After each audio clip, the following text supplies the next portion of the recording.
Hey guys, welcome back to Starcastic Remarks alongside Chris and James. My name is Ryan. James is still the co-owner of the Atlanta Hawks. Forgot to change that, but it is what it is.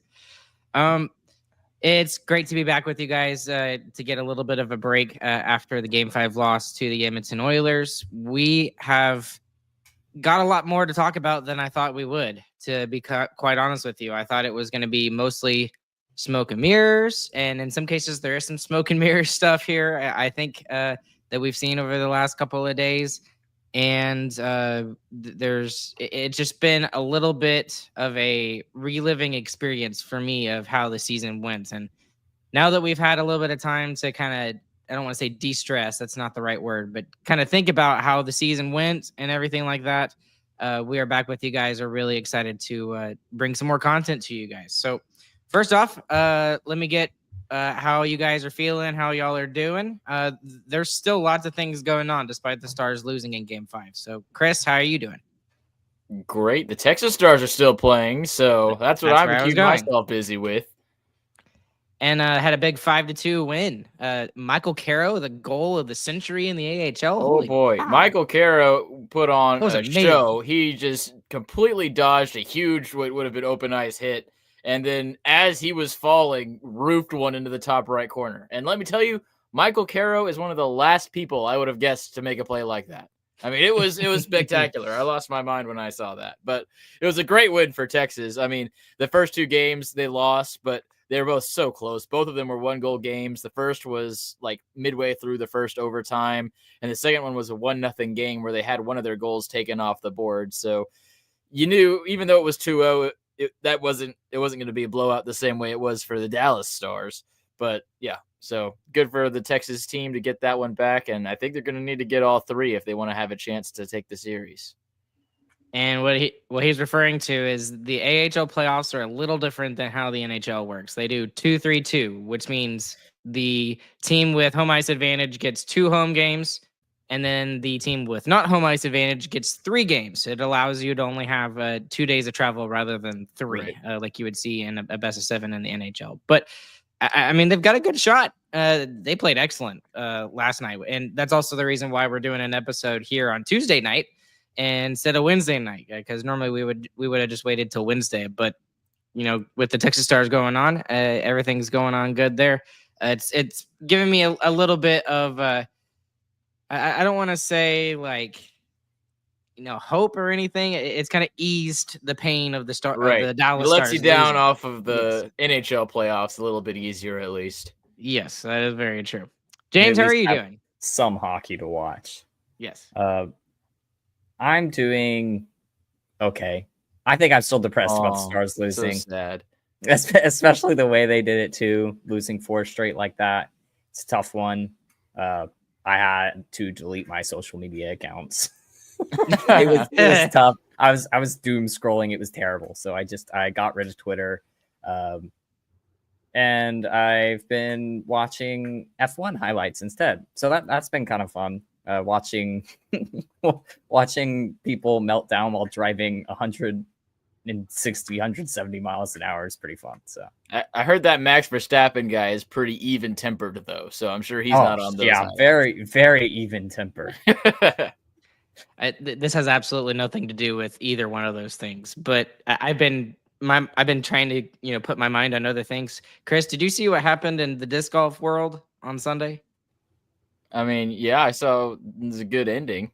Well, that was crazy. I thought Anthony Barilla, long story short, he had a putt, and all he had to do was make the putt to win the whole tournament, and he blew it and allowed somebody else to win the tournament instead of him. So that hurt me even more watching that, and I didn't even have an emotional investment in that like I did with the Stars. So anyways, enough about that. We could be talking about other stuff for a whole hour, but honestly, guys, with everything that's happened since Thursday, I feel like we could be talking in 3 hours about some of the stuff that we could be talking about, which is why we have an entire off season to kind of stretch it out here a little bit. But we got to talk about the obvious stuff here first, is that the drama, but maybe not drama, between Pete DeBoer, and Oettinger. Okay, drama. Chris says absolute drama that it's there. Okay, so we're blaming it on Chris. We're blaming it on Chris. I'll take it. Fault. But long story short, obviously everyone knows the story of what happened in Game 5. We're kind of on the back half of talking about it. Everyone else has already kind of talked about it. It's been interesting to watch everyone else to kind of discuss it. What are your initial thoughts on this before we kind of dive deep into some of this stuff? And whoever can go first. Well, first, it was Pete DeBoer's comments after the game that were the bigger story than even Oettinger getting pulled. I mean, so Pete DeBoer after the game pretty much blamed Oettinger for the loss, which was, probably not a great thing to say about your franchise goalie who's already signed to an 8-year deal. And then came the exit interviews. I think it was 2 days later. And DeBoer pretty much doubled down and said, yeah, I still believe that Otter is not playing great. So that wasn't great. He kind of blamed Otter again. I think Oettinger did a good job of downplaying it a little, but there's been a lot of rumblings that Pete DeBoer might be on the hot seat now, which if you asked me, even before the post-game press conference after Game 5, I would have said that's not on the table. I said Pete DeBoer has a safe job. But after he opened his mouth and spoke after Game 5, it's a non-zero chance that Pete DeBoer will not be the Stars coach next year. Yeah, it's a really strange situation because, especially like you said, like he talked about Otter not having his best series. And if you already knew that was the case, why did you not decide to pull him earlier in the series? Like if you truly believed that Otter is kind of one of the reasons why the Stars are failing in the Western Conference Final, why don't you put DeSmith in to start Game 4? That way it doesn't come down to Otter having to get pulled in the first 10 minutes of an elimination game. And there's some truth to that, but at the same time, he's your number one goalie, so you want to give him the chance to kind of right the wrong and right the ship. But what DeBoer had said already proved that he didn't fully think Otter was good. Good to go, I should say. Yes, fair enough. And there were some things that we found out also that apparently Oettinger was fighting some sort of upper respiratory thing. In the interviews, he kind of blew it off and said, yeah, I might be dealing with an upper respiratory thing, but there are guys who have bruises who hurt a lot more than my upper respiratory stuff. So he's throwing some cold water on that. But I'm going to go ahead and bring it up.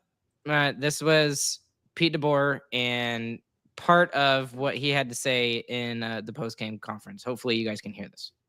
Oh, yeah. Listen, you know what? No one's a bigger fan of Jake Oettinger than me as a person or a goalie.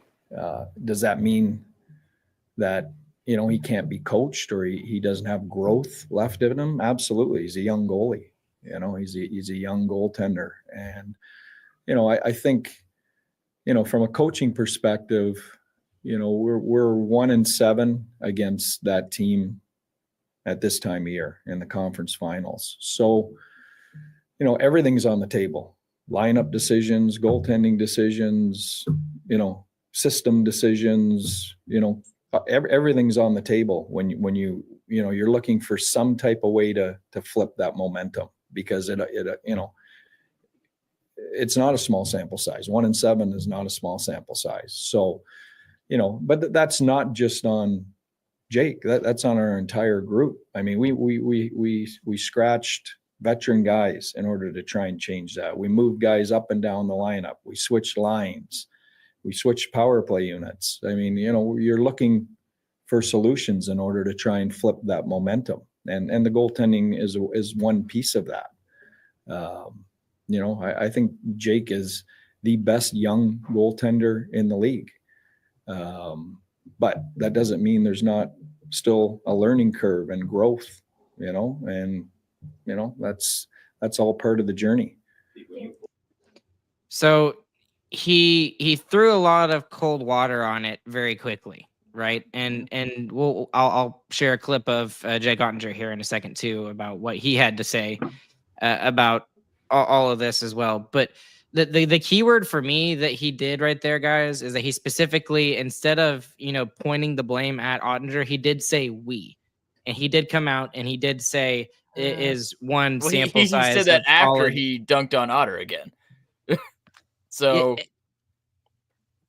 And I just think his whole argument is just dumb. You look at the final 4 losses for the Stars. The Stars scored 2 goals when Oettinger was in net in the final 4 games of the season. 2. And we're blaming the goaltender? That sounds stupid. From what I hear, Chris, is he misspoke when he was doing it after the game on Thursday.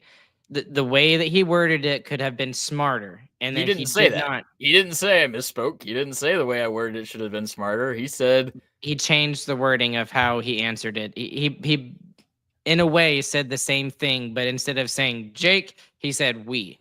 And I understand that he is still criticizing Jake Oettinger, but I think that I don't know how I still feel about that answer, but I feel better about it than I did. Well, it's better than his post-game answer, but it's still not a great one.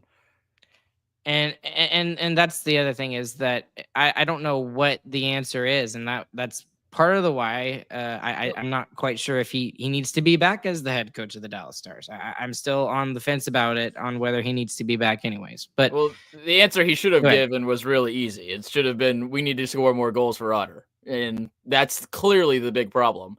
And DeBoer did not think that was the big problem. He thought goaltending was the biggest problem in this series. That was clear from his post-game comments, which I think is a wild statement. There was a point when he thought about, he paused for a second and wondered whether he should have said some of the things that he said about the stats that Oettinger had, which all the stats that he pulled out were true, but that's not the place or time to do it. And he should have just ended it with, we were just trying something different or whatever he was at that point in the post-game interview. And I did not like the way that he did that, the post-game interview, but here in the exit interviews for the media, I guess you could call them, it was at least a little bit better. That's all I'm just trying to point out here. The bigger problem is he's pointing out those stats without any context. I mean, you talk about, yeah, sure, Jake did lose the last 4 games. I mean, and might have not played fantastic, but your team was also complete garbage for the past 2 years in the Western Conference Final. So to just talk about wins with your goaltender and not mention anything else is just dumb. It was a dumb statement. And I mean, he doubled down in the postseason press conference he did. He still thinks that Jake Oettinger is one of, if not the main reason the Stars lost. And I think that is a terrible decision. Yeah. I think it's silly to point it out this year too. I mean, I felt like it was more obvious last year that Skinner had him outdueled, and this, when you lose in 5 games, it's never just the goaltender. That's not how it works. Your whole team has to kind of collapse for you to lose in 5 like that. And they did. Yeah. Oh, I want to give Jake Oettinger a chance to speak on, and if you haven't heard, this was the very first question that Jake Oettinger faced. So literally for the interviews, it was Pete DeBoer came first, and it was Jake Oettinger that came second, obviously because of all of the headlines but around the 2 guys. So here's Jake Oettinger and taking some responsibility for his bad play, in quotations, in the Western Conference Final. Check it out.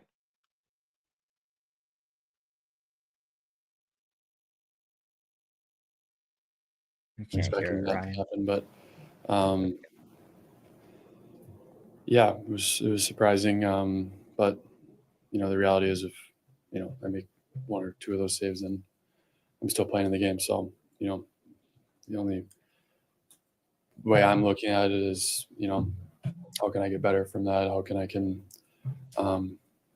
make those saves that I've made all playoffs? How do I make them in that game at the start of the game? Give you guys a chance to get their feet under them. And as a goalie, that's your job. So I got to do better than that. What's that experience like after that? Having to sit next to, I think it's Ray Moore there on the broadcast. I know he talked about that. Yeah. That had to be a tough experience. Yeah, I was on the screen a lot more than I thought I should be. I don't know why they kept showing me. I'm like, I haven't moved in in a half hour. So, yeah, it's just, sucks. Like, it's embarrassing. It's, yeah, anytime you get pulled, doesn't matter if it's playoffs or if it's regular season, you just want to go right off the ice and crawl into your bed and not talk to anyone. So, especially in a moment like that, it's really embarrassing. Yeah. So even though a lot of Stars fans and a lot of media and people would not say that it was his fault, the reason that that the Stars lost in the Western Conference Final, he literally in that minute and a half clip, obviously talked about with Ray Ferraro a little bit, but in that minute and a half clip, basically took responsibility for the fact that he let in those first 2 goals. What do you? Well, Chris, you're muted, bud. Chris, you're muted. Go for it. No, he's paying lip service and he's covering for his coach. That's what he's doing. I mean, you even heard it in the way he talked about it. I mean, he said, "Oh, I could have made 1 or 2 of those saves." No, he knows he couldn't. I mean, maybe you can get the Janmark, or wait, who scored the shootout goal? Was it Janmark? It was Janmark, yeah, the breakaway goal. Yeah, so maybe he could have gotten that one. But either way, both of them were grade A chances. The first one was literally a slam dunk on the back door. So, no, he's covering for his coach and saying what he should say. He's doing what Pete DeBoer didn't do after the Game 5 loss. What do you think, James? Do you think he's just covering for his coach, or do you think he actually legitimately feels like that? I mean, I think he feels like that some, but I'm sure he's very not happy about the way that DeBoer talked about him in the post game. I mean, if your coach ever talks like that in a post game about any player, the player's going to be upset. Let alone one where your team gets eliminated too. I mean, he can't even respond to it now. There's not a point in trashing on your player. The series is over. There's nothing he can do about it. That's the other thing that really rubbed me the wrong way. Is like, say this in Game 3 if Otter plays bad, and you like call him out, give him a chance to make up. What does it do after Game 5? It does nothing but put your job on the line. That's literally all he did. And it lingers over the course of of the off season, and everyone has to sit here and question whether he's going to be back or not. So, I think he's doing both, to be completely honest with you. Because prime Jake Oettinger makes at least one of those 2 saves, in my personal opinion, and especially the Janmark goal. I think he's made saves like that before and made him, I don't want to say look easy, but he's made huge giant stops. And at the same time, I think he also feels kind of deflated a little bit that his coach did that to him. And especially if you go back and you look at the footage, it looked like he thought he was going back into the net after they had their little. He definitely did. He definitely did. Yeah, and he was shocked that he was getting pulled, and it doesn't make any sense to me why you do that. I understand why, but that is not the move that I would have made. And again, I've said it before. If that's the move that you have to make, then you don't know how to get yourself over the Western Conference Final hump. That's why I don't want Pete DeBoer back. Not because of this whole, necessarily because of this, because they're professionals. They'll get over it at some point. It's always going to be there. That little twinge of, disrespect that Jake Oettinger received from Pete DeBoer, but they could get over that and they could still win a Stanley Cup together. But my biggest problem is that was his response. That's how the thing that he decided to do is pull your number 1 goalie in an elimination game rather than at least giving him a chance. So that's not the move to make. It's the wrong move. He didn't know what to do, and that's what he decided to do. Yeah. So unfortunately for you, Ryan, I think it's very unlikely that DeBoer does get moved this offseason. I mean, we saw with the Kalishaw article, he talked to Gagliardi after that loss, and he seemed to be all in still on Pete DeBoer. I mean, saying he didn't want to go find another coach. He's called him, I think, a top 5 coach in the league. So it is very unlikely that he's going to get moved. So with that said, there's been a lot of rumors and a lot of people saying a lot of nothing about how there's talks about getting rid of Pete DeBoer, but there's been nothing concrete said. There's also the rumors about the players being upset in their exit interviews for the season with DeBoer specifically, and specifically the way he handled the Western Conference Final. Which I'm sure they are. You lost the Western Conference Final, and your coach made a bold move. So if people aren't upset, I'd be more worried about that. There's other things to be upset about, though, because this is something that I think is not getting brought up and should.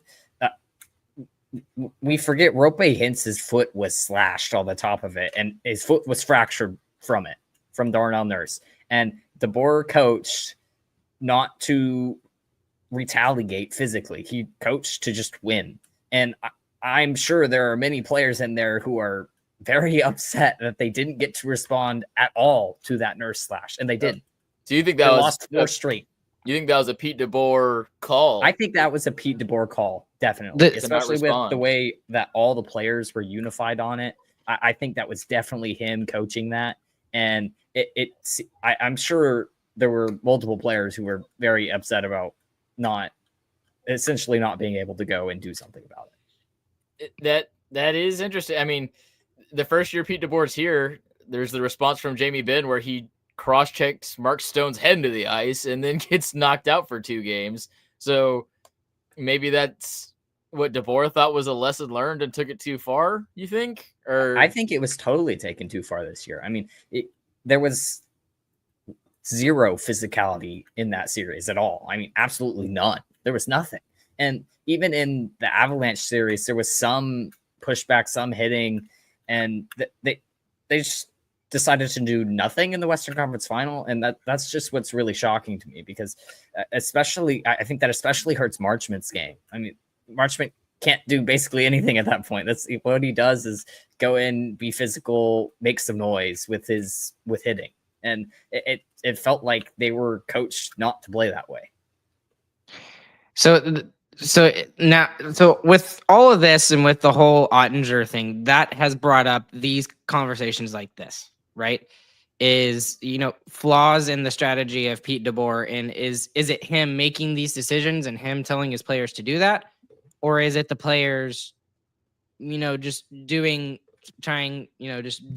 it just because this is what they're trying to do, right? Then this is just the way they do it. So that's an interesting argument to kind of talk about the fact that the physicality aspect was missing in the Western Conference Final. I don't think it was absent, but when you look at the difference between the teams like Florida, like Vegas, like Edmonton, and others, that little twinge of nastiness and disrespect and physicality is there among those teams. So maybe that's something that Pete DeBoer can change about his style moving forward. But I don't know. I don't know if he's got that in him to change his style, and I don't want to say move with the times, because the playoff hockey has always been this way. But he's kind of relying on a strategy that has, for the most part, been successful in the regular season and in the first 2 rounds of the playoffs. So that last strategy is trying to get over that last little hump, and I just don't know if he's the right coach to do that or not. Yeah, I don't know if I buy that DeBoer is stifling the physicality. I agree his comments about it were a little bit stifling, at least. I mean, he was asked about Nurse doing the second, or no, it was Nurse doing the slash on his foot after he came back in game 4, I believe. He was asked about that, and he said, well, the ref's got to call it. And that, I think, definitely buys into your argument, James, that he's on the side of holding them back. But also, just who can bring that after whistle physicality? I mean, Jamie is the main guy you think of. But I mean, if he's to a degree was doing it at the end of the regular season. Hintz was being nasty. He was getting people's face. And Robo, we've seen Robo do it too. Yeah, Robo, the whole season, the whole regular season did it, and the playoffs is gone. But the main guy you think of when you think of the physicality is Ben and Marchment. And both of those guys were pretty much invisible out of the game other than physically. I mean, Ben obviously couldn't do anything. He was thrown on the 4th line by the end of that series. and Marchment didn't score hardly anything all playoffs long. I think that really stifles their ability to create physicality, because why are the Oilers going to get a coincidental penalty with a guy like that and have both of them go to the box when those are two of the players that are playing the worst for the Stars? You know, so I think that really hampers the Stars' ability to respond physically when your physical players are playing so poorly.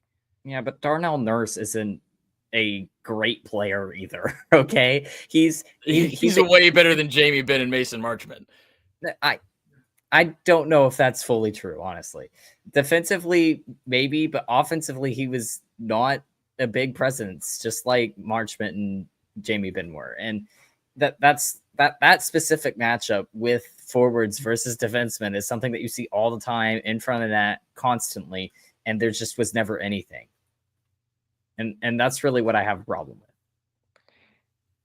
It's interesting that we've gone down this route, because this is something that I think we have been missing, and it's something that I've been saying as well for a while now. Is the Stars, but the problem is that everyone has, like, I think it's Sam Bennett, right? Sam Bennett is due for a contract on July 1st. Everyone has Sam Bennett on their team next year, right? That's the problem, is that there are not that many guys that have skill, that are big, that are nasty, and that have a little bit of physicality and can back up that sort of thing. And I know some people are talking about, getting rid of Mason Marchment, but if you get rid of Mason Marchment, then who are you going to bring back to bring up that physicality? This is one of the things where I know I've talked about big changes and stuff like that, and I still do think that that's necessary to get us over the hump, in my opinion. But Mason Marchment is a guy that he just needs to figure it out. That's one of the few guys where I think he needs to figure it out, and you need him to bring that physical aspect, because I don't think there's many guys out there that have that out, that can do that in the playoffs. So that's just my personal opinion on Mason Marchment. But anything else? Because I'm fixing to not take a hard right turn, but kind of veer back towards the road. Anything more about physicality? I kind of agree with you on the Marchment thing. If you're of the mindset that the Stars team needs to be more physical, then you should probably be on the same page that don't get rid of Mason Marchment.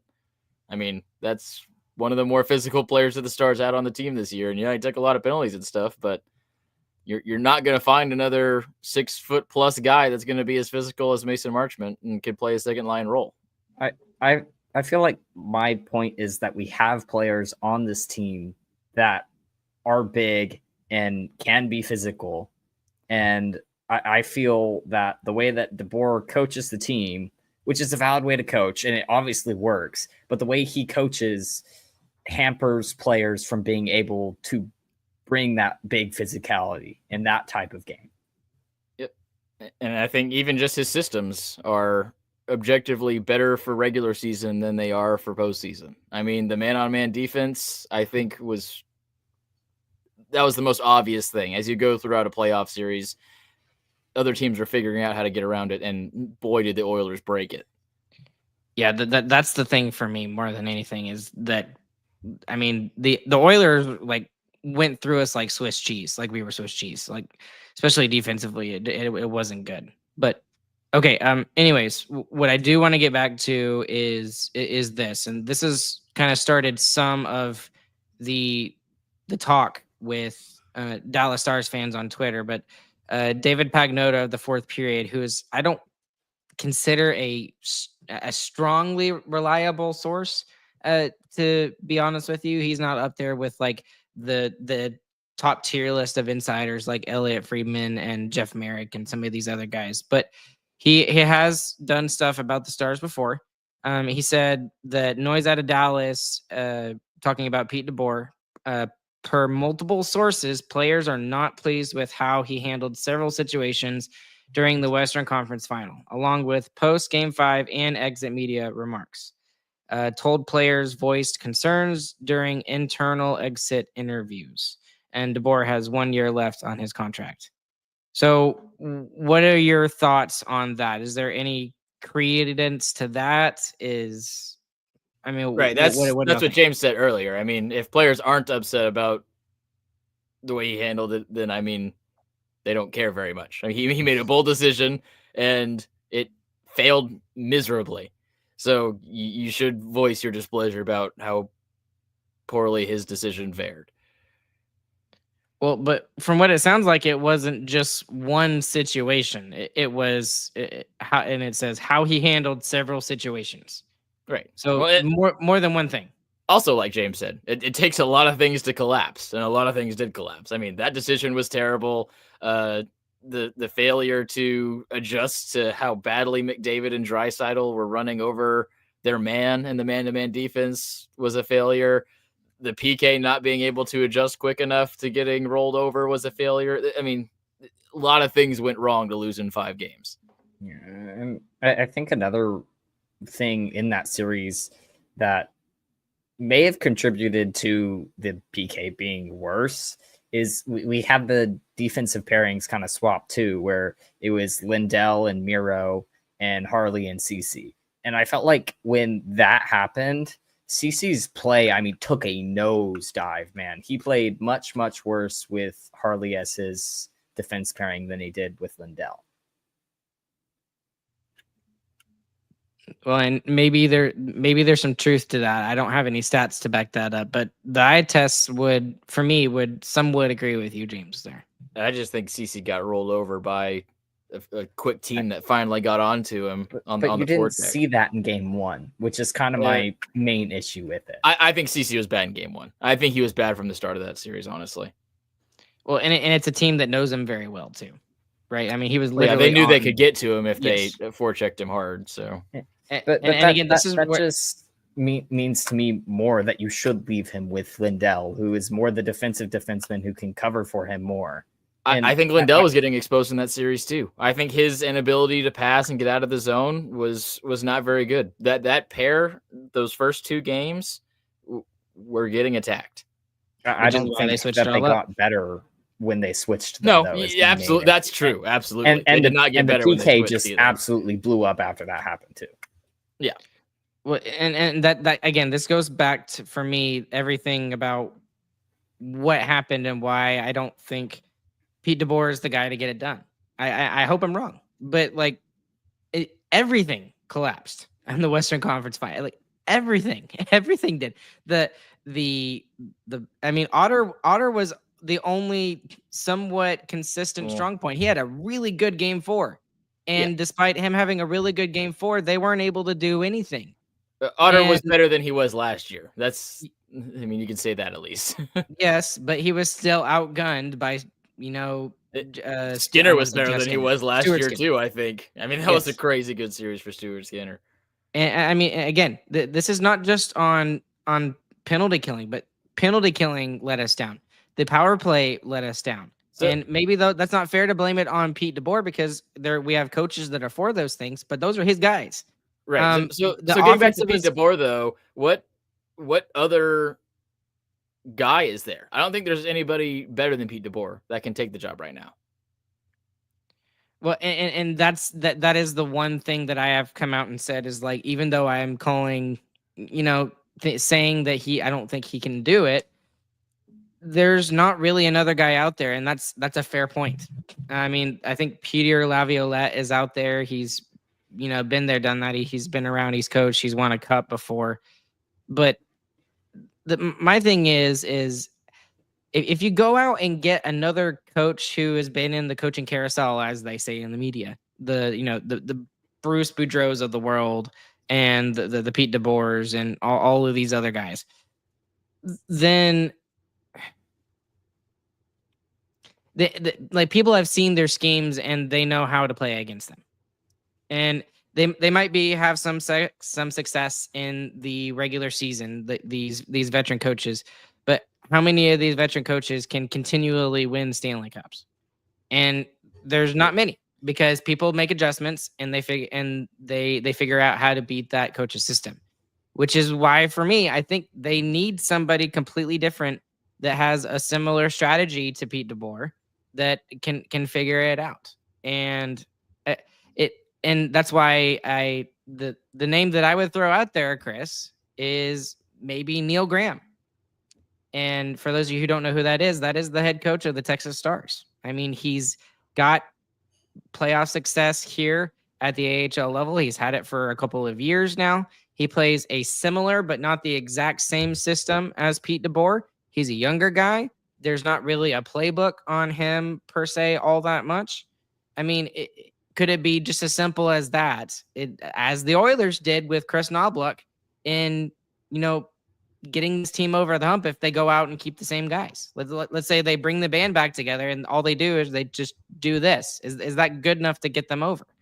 And I don't know. Yeah. Well, I'll never argue against Neil Graham because I think he is a great coach. But if you give a championship team to a rookie coach and he blows it, I mean, that's a massive failure. I mean, you're talking about like, this is riskier than Pete DeBoer saying that he doesn't like Jake Oettinger in the Western Conference Final. I mean, it would be a wild thing to do to give a rookie coach a championship team. The only reason Knobloch got it is because the Oilers had the worst start ever for a team that went to the Western Conference Final last year. That's the only reason he's there. And he was the guy that was kind of closest to being a head coach on that Oilers roster. So that's not something that you do by choice, in my opinion. Chris Knobloch was actually the OHL coach of Connor McDavid. That's why he got the job there. So Connor McDavid hired him. Yes, pretty much. But I mean, when you're Connor McDavid situation, when you have Connor McDavid deserves that kind of power to be like, hey, try this guy. And I don't think he necessarily did that. I think he obviously gave his blessing because he knows the guy. But it made a whole lot of sense bringing him in because, I mean, look what he's done the last 2 years. And the first year you could be like, last year you could just be like, oh, well, they were just riding a high off of, changing the coach. Well, Chris Knobloch had an entire regular season with his team and he went right back to the Stanley Cup final. So I don't know. This is why I hate off season sometimes because there's so much speculation and you just want to see stuff done. But speaking of speculation, on top of that David Pagnotta tweet, we also saw a tweet from a couple of others that even stirred further rumors for the Dallas Stars. And the second one what we saw was from Savannah of D210 Sports, and she said that she was hearing there were some staffing changes with the Dallas Stars, and whatever that means, we still don't know. And that she tweeted that yesterday. That could be something as simple as, a PR person, or maybe it is an assistant coach, like Elaine Nazardine is gone. And then the third one, and I don't know if he's just riding the coattails of those two guys, but then the biggest one is Kevin Weeks comes out and does his little thing. He puts the eyeball emoji and then a picture of the American Airlines Center. And to give you some context as well, what I believe is happening here with the Kevin Weeks tweet is either one of two things. I think one, he's either just riding the coattails and he's just stoking the fire like media members are supposed to do because then they have something to talk about. Or two, what has also been kind of spoken about a little bit and asked about is exactly, Talek Lizzie, is an outdoor game announcement for the Dallas Stars. And I'm assuming I don't think it's going to be the Winter Classic. That's my personal opinion. But I do think it's probably going to be a stadium game for the Dallas Stars. And since the Stanley Cup final is tomorrow, maybe we'll hear something about that then. But I think a lot of Stars fans are reading too much into the tweets, to be completely honest with you. Well, where are y'all at? Didn't say anything, so yes. I mean, they just said Dallas Stars, and everyone went, "Ooh!" That's pretty much all that happened. But yeah, Gary Bettman all but confirmed that there was going to be another outdoor game in Texas somewhat soon. We don't know if that's going to be next year or when, but yeah, I agree. It'd probably be a stadium series. So that could be what Weeks is there for, but I don't know why he'd be in Dallas when Gary Bettman would be announcing that at the Stanley Cup final in Edmonton. So I don't really understand that. That doesn't make a lot of sense. one thought I had is if you want to believe the staffing changes argument, maybe it's a Jim Nill retirement announcement. That might be something that you show up for a guy that's been in the NHL for so long. Yeah, but it kind of makes sense if you think about it. I mean, what I think it was last offseason, it was kind of just floated out there that Nill's kind of training a replacement for him now, and that he kind of sees the end of the road for his career. And then you think about DLLS interviewed the Dallas Stars assistant general manager. Can you remind me of his name, Ryan? Do you remember? Mark Janko. Yeah, Mark Janko. I don't know. Awesome last name, by the way. I don't know many assistant general managers that are doing media interviews. I mean, I haven't really seen that. Maybe that was a little bit of like prep or something for when he might take the reins. It just that makes more sense to me than Pete DeBoer getting fired, honestly. So I'll be honest, obviously, Chris, I don't want that to happen. But we were texting about this. We were texting about this in our personal chat, and I had thought about this before Chris even sent the text over that maybe it's Jim Nill retiring, and I'm like, I'm not even gonna text that. I don't even want. I don't even want. I'm not gonna will this into existence. Nothing. Jim Nill is far and away the best GM in the league right now, and it would be a shame to see him go. But if he's ready to be done, then so be it. You know, right. If the Stars lose Jim Nill to retirement, that's a way bigger deal than losing Pete DeBoer or Jason Robertson. I mean, everyone talks about how Jim Nill's the heart and soul of the franchise, really, and why it's been so good for so long. So that'll be an issue the day that finally does happen, and hopefully it's not this offseason. Okay.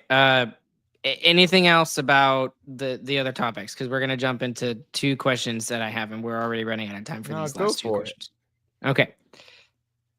The first question I want to ask you guys about is something that I actually talked about with the Parcel Breakaway Fantasy podcast at THPN. They actually had me on yesterday, and we kind of talked through some things about obviously everything that's going on with the Stars, but it was something I didn't even realize until I actually started talking with them about it, that I think there are 2 paths forward for this team.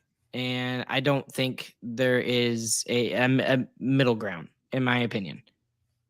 So the way that they could go is they can either, 1, bring the band back together, straight Phineas and Ferb style with Love Handle, or they can not necessarily blow it up, because I don't think that's obviously an option, but make some really big changes to the roster. And Jim Nill has the opportunity to make some really big changes to this roster this season. And the reason why I say that is because they have absolutely very little cap space. They have just under $5 million. It's 4.955 if I remember correctly. And if you're going to make giant changes, then someone's going to have to go. And to be honest with you, I know which way I would want to go. Between the 2 roads, keeping the band back together or making some bigger changes.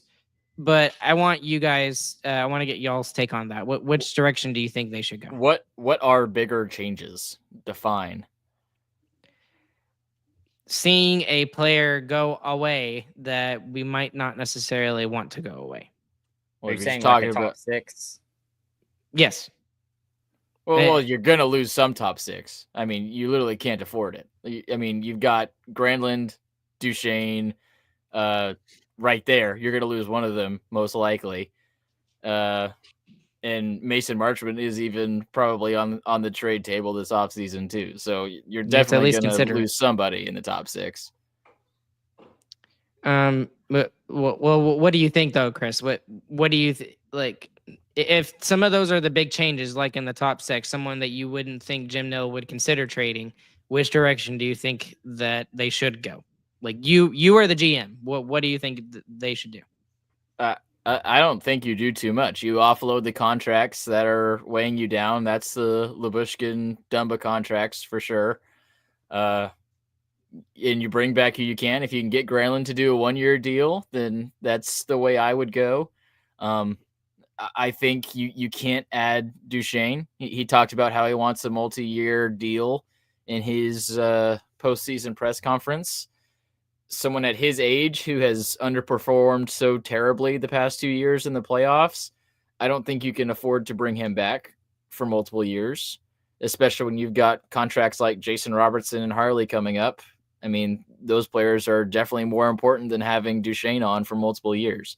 So I think it's kind of a re-rack. The Stars are going to be a little bit worse. They're going to have a couple of Texas Stars up there next year. And, I mean, there should be some excitement around those guys, too. I mean, most likely you're going to get Ritzkovian and Blumel, who we should talk about another day. But there's potential there, too. So I think on paper next year, you're going to look at this roster and be like, man, this is way worse than the past 2 years. And that was going to be actually my follow-up question is, do you think the Stars take a step back next year? And Yes. especially in the regular season. And for me, I think the answer is unequivocally yes. They're going to take a step back. But James, what do you think? Y'all are crazy. Y'all think this team's going to take a real full step back? They're not going to try. They're not going to. They just don't have the cap space. They're not going to be able to be as deep up front. They're not going to be. They're not going to be like a wild card team, James. But to the same level of where people see them, they're not going to be there, in my opinion. This team's been in like the third spot, the second spot, and the first spot in the last 3 years. So they've been in this top three for a while. I think more what we're going to see next year is just the top six playing more like every other team. Right. I mean, every other team, the top six plays substantially more than their bottom six. And that just hasn't been the case for the Dallas Stars for the last 3 years, in large part due to Wyatt Johnston, who just is amazing and plays on your third line for whatever reason. And I tend to agree with you with the Duchesne, especially Chris. This is a player who is a point per game in the regular season, plays great, and then in the playoffs, it drops to 25% of that. I mean, he has 6 points in the last 6 points in each of the last 2 playoff runs. So it's hard for me to want to bring someone back like that when your whole goal is to win the Stanley Cup. And yes, you have to find someone to replace those points in the regular season because you still have to get into the playoffs. But there are players on this roster already who can step up and be that point per game player. And specifically Wyatt Johnston should be that player and can be that player. And that's a whole nother 15-minute topic that we got to save. And I'm sorry I'm saving it, but we got to talk about and I do eventually want to go down that road. We will have plenty of time to go down that road. Yeah, I know, right? We just go right to chat now, James. I mean, like all of the things that, I mean, Darren, what can you do when you're forced to play with Ben? Yep. Wyatt absolutely 100% needs better line mates. I agree with that. And talking about Jason Robertson not being a $10 million player. So we don't have a whole lot of time left. So I do want to dive into the whole robo talk. Okay. Now, I think I have figured it out the way that it started. I do not believe that Robertson is currently being shopped by Jim Nill as trade bait. Like he's on the trade block. I don't believe that. Is he listening to people, make suggestions about it? Quite possibly. But he wouldn't be doing his due diligence as a GM if he wasn't listening to each and every trade proposal that comes his way. He's constantly trying to make this team better. Where I think this starts is speculation from Jeff Merrick, who is a very, very smart hockey mind. Like you need to go check out his podcast, the Sheet. Be quiet. On the Daily Faceoff. Like it was a travesty that he got kicked off for 32 Thoughts. Like it really was. But shut up, Chris. But I was listening to him talk today on the Sheet, and basically what he's coming down to is he has no insider information about, Robertson being shopped or anything like that. But he's speculating that if the Stars want to make big changes and, fix some of the problems that they have, there are not many players that have as much value as Robertson does. And we talked about it I say a couple minutes ago. It was a while ago about Harley and Robertson both needing really big contract extensions next year, and the Stars' inability to maybe do so next year because of the Rantanen extension. And that's not anything against Rantanen. I still think Jim Nill made the absolute right decision in getting Mikko Rantanen. Oh yeah. But he was saying, can you use Robertson as a trade bait to get you over that Western Conference final hump? I think that's where all of this conversation sparked. And that's why everyone is talking about it online right now, because it makes a lot of sense, because he does have some value. And he's one of the only ones that doesn't have a no movement clause. And that's the other big thing. You read my mind, Chris, is he does not have a no movement clause like Hintz, like Rantanen, like Miro Heiskanen and stuff like that. My problem is that again, it's kind of the same idea with Mason Marchment. Mason Marchment is the guy that can bring that physicality if you allow him to. Jason Robertson, there was a stat that I remember reading on X. He has scored 32.5 of the team's Western Conference final goals the last 3 seasons. That's 32.5%. He is the best performer in the Western Conference final. Yes, he might have struggles. He might have struggles in the first 2 rounds, which he has had struggles, and he's slowly progressed better.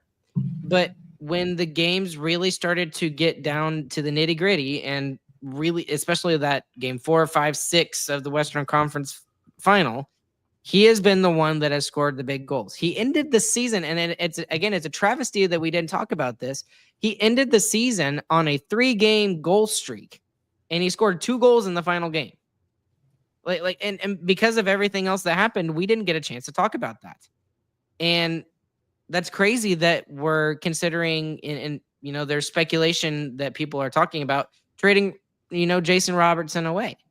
So again, this is where I kind of understand the logic in trading him away, but I also am kind of raising the warning flag a little bit in the fact of this is one of the few guys that has actually scored goals for the Dallas Stars in the playoffs and when it matters the most. So again, this is another thing where I don't know which direction is the right way to go. Do you look to trade him, or do you not look to trade him? Well, the reasons you trade him is for the cap space. First of all, he's coming up with the contract at the same time that Harley is. So that's your number one issue.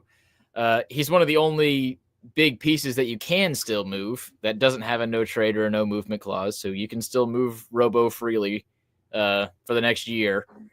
And then the other one is just his. So yes, he scores goals. He is a goal scorer. That's what he does. But he doesn't really dictate play. And that's what we always talk about. Like he doesn't even look like he's playing good. And then out of nowhere, he scores a goal.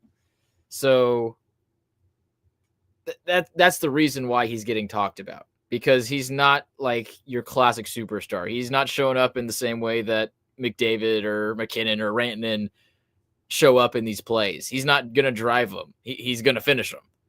So that's the reason he's on the block. And of the core guys for Dallas, of the young core of like you're talking Otter, Miro, Rope, Robo, he's the most likely to get moved, in my opinion. I'm not saying it is likely, but if any of those 4 are not going to be Dallas Stars, he's the most likely to not be one. What do you think, James? You're being awfully quiet over there. Well, it depresses me to talk about this at all. Okay. I agree. I 100% agree. I think I didn't realize this until Robo got hurt in the last game of the season this year. But Jason Robertson is by far my favorite player. I mean, I missed him so much just being on the ice and scoring goals. But truly, like we've genuinely been spoiled. He never missed a game before that. I mean, he just never got hurt, and he just scores. I mean, that's just what he does. Like you said, Chris, he doesn't dictate play or anything like that. He just scores. And I think that's my favorite thing about him, because you never know when a puck's going to go back in the back of the net when he's on the ice. It never makes sense when it happens. And the reason why it depresses me so much to talk about it is because, like you said, it makes a smidgen bit of sense. Like, if you're going to get rid of someone, you're going to try to get something back.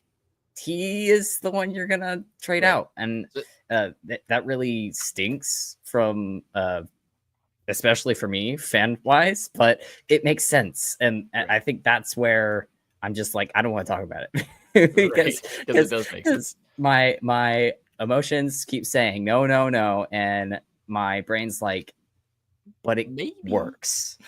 Yep. So, so like, Ryan, that's where you're getting at. If you want to make big moves, the big move is trading Robo. That's the only big move. Well, but the thing is, though, with Jim Nill is you never know what that big move is.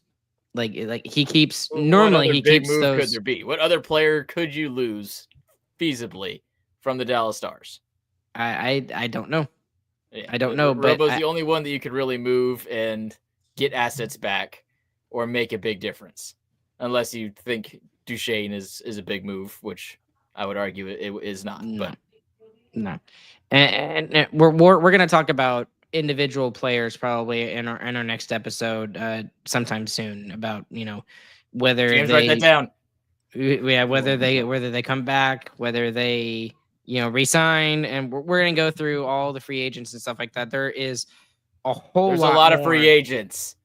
There's a lot, and restricted free agents as well. I mean, there's still Maverick Bork that he's not going to get a huge raise or anything like that, but he still is a huge part. An offer sheet.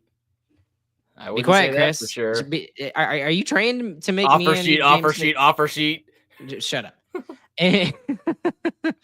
But the issue is there's a lot of things with this team that are very much up in the air. And to be completely honest with you, I think what started all of this is the Mikko Rantanen trade.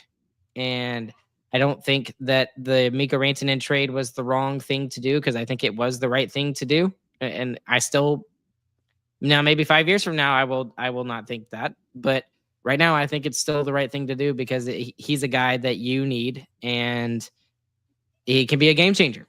And he was a game changer in the playoffs, even though the only reason you got as far as you did. Exactly. And it was him and Oettinger. Those are, in my personal opinion, with a good game from Sagan and a good game from Granlund too. But regardless, that there are a lot of questions that need to be answered by Jim Nill, and it is his job to be the general manager of all of this and figure out what the path moving forward is for this franchise. And I do not envy his job moving forward, because and again, I'll say it one more time, I do not see how this team, the way it's currently constructed, is going to be worse than the team that we see at the beginning of next season. And that's the other thing. We have no idea who's coming back and who's getting traded or whatnot, or if they do anything, and they're just like, Bumel, Ritzkovian, let's go. I mean, so there's a lot of questions right now, and that's what makes this team super interesting moving forward. If I had to guess, I would guess that nothing is going to happen, like always, except I guessed that at the trade deadline, and I was dead wrong. So,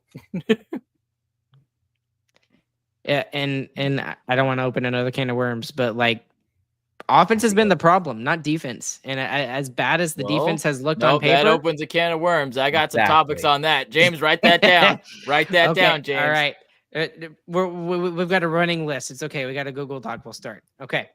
Anything else, guys, before we wrap it up here tonight? That's it. Yep. Well, thank you guys. Who wins game one? Who? Okay.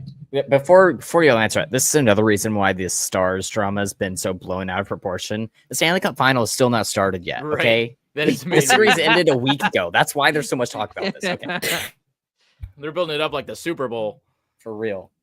As they should. I guess. It's just dumb. Are we Panthers fans or are we Oiler fans? I'm a Matthew Tkachuk fan. I don't care what team he's on. Yeah, I am a Panther fan. I don't care. Any team that beats the Stars, I'll be homerish, and the Panthers are going to win. I don't care who wins. And I want that. I want that no cup in Canada thing to continue. So, Oiler fans who for some reason come to our podcast and hear us cry and scream and all that stuff, you can clip that and be upset about that. The Oilers fans also have Perry, so they're not allowed to win. Right, so they're going to lose. That's true. Okay, guys. Thank y'all so much for following along with us live. There's even more of you who are listening afterwards. If you liked anything you heard today, please consider clicking like and subscribe on YouTube and hitting that notification bell. We're at 883 the last time I looked. That is nuts. We have grown so much since the playoffs started. We've still got more coming for you guys. We've got, individual player grades. We've got all sorts of other junk that's going to be coming out. We're going to have guests on the podcast as well that I'm currently working on that have never been on the podcast before. So that I'll throw a little bait there for you to come back and listen later. But as always, follow us on social media at StarcasticR. Become a WCC, a Who Cares Club member. $5 a month to kind of help us keep the lights on here and help support us in what we do here at Starcastic Remarks. Alongside Chris, alongside James, my name is Ryan. Catch you guys on the flip side, and we hope you guys have a fantastic morning, afternoon, evening. Whenever you guys are listening, go Texas Stars, beat the crud out of Abbotsford.